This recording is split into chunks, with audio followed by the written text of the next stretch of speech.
তম প্রতিষ্ঠাবার্ষিকী উপলক্ষে 22 নম্বর ওয়ার্ড আওয়ামী লীগ কর্তৃক আয়োজিত আজকের এই আলোচনা সভার সম্মানিত সভাপতি, যিনি আমার অত্যন্ত প্রিয় একজন মানুষ এই বন্দরে, কাজী শহীদ ভাই। আজকের এই অনুষ্ঠান সঞ্চালনায় আছেন আমার স্নেহের একজন মানুষ, যার বাবা আমার দীর্ঘদিনের বন্ধু, সেই গোলাম সারোয়ার সবুজ, সাধারণ সম্পাদক 22 নম্বর ওয়ার্ড আওয়ামী লীগ। আজকের এই অনুষ্ঠানের প্রধান অতিথি, যিনি একজন স্বচ্ছ রাজনীতিবিদ, দলের জন্য, সংগঠনের জন্য জীবনের অনেক মূল্যবান সময় ব্যয় করেছেন, যিনি জাতির জনক বঙ্গবন্ধুকে হত্যার পরে 75-এ বঙ্গবন্ধুকে হত্যার পরে হত্যার প্রতিবাদে যিনি রাজপথে নেমেছিলেন এবং সেনাবাহিনীর হাতে নির্যাতিত হয়েছেন, কারাবরণ করেছিলেন, কোনো কিছুতেই তিনি আপোষ করেননি।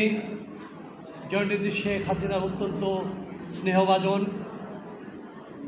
নারায়ণগঞ্জ মহানগর আওয়ামী লীগের সম্মানিত সভাপতি, জেলা পরিষদের সাবেক চেয়ারম্যান, আমার অত্যন্ত শ্রদ্ধাভাজন আলহাজ আনোয়ার হোসেন আনোয়ার ভাই।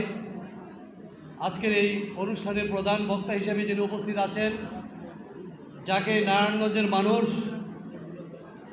সবসময় তাকে ডাকলে কাছে পায়, সংগঠনের জন্য যিনি নিবেদিত, যাকে আমরা নারায়ণগঞ্জে কর্মী বান্ধব নেতা হিসেবে চিনি, একজন অভিজ্ঞ আইনজীবী, নারায়ণগঞ্জ মহানগর আওয়ামী লীগের সম্মানিত সাধারণ সম্পাদক অ্যাডভোকেট খোকন শাহ, মহানগর আওয়ামী লীগের আমার সহযোদ্ধা,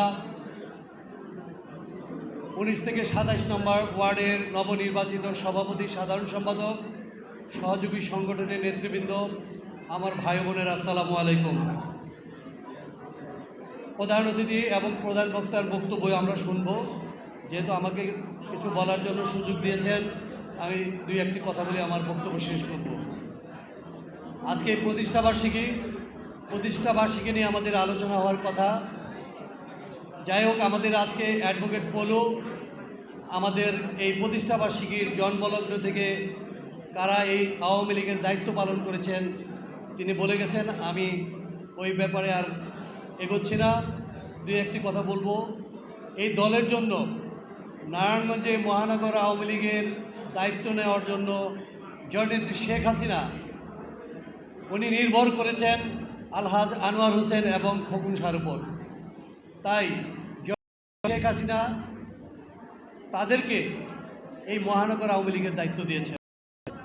বুঝতে হবে, এই বাংলাদেশ আওয়ামী লীগের প্রধান জননেত্রী উনি অনেক চিন্তা ভাবনা করে, ওনাদের দক্ষতা, ওনাদের ত্যাগ দেখেই মহানগর আওয়ামী লীগ সাধারণ সম্পাদক করেছেন।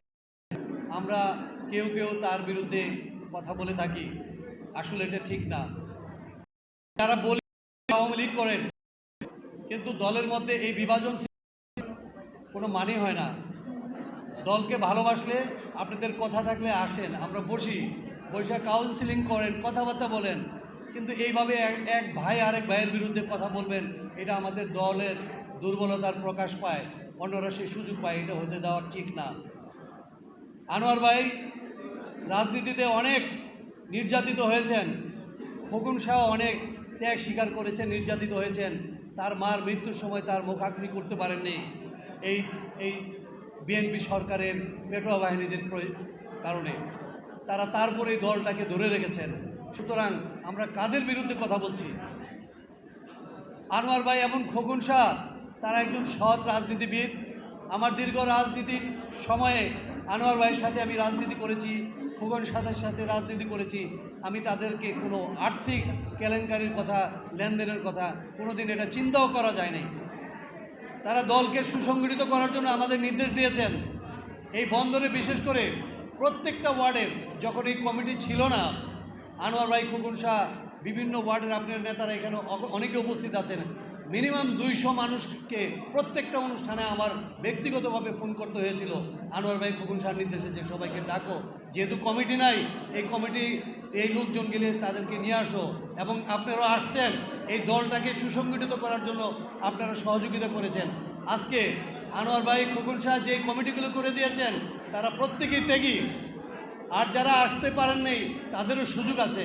কিন্তু এই জন্য দলের প্রধান, যাকে প্রধানমন্ত্রী জননেত্রী শেখ হাসিনা তাকে এই দায়িত্ব দিয়েছেন যাদেরকে, তাদের বিরুদ্ধে আমরা সমালোচনা কেন করি? এটা আসলে শোভনীয় না। আমরা এটা পরিহার করি। আমরা তাদের যে সম্মান, তাদের যে যোগ্যতা, সেটাকে আমরা শ্রদ্ধা করি।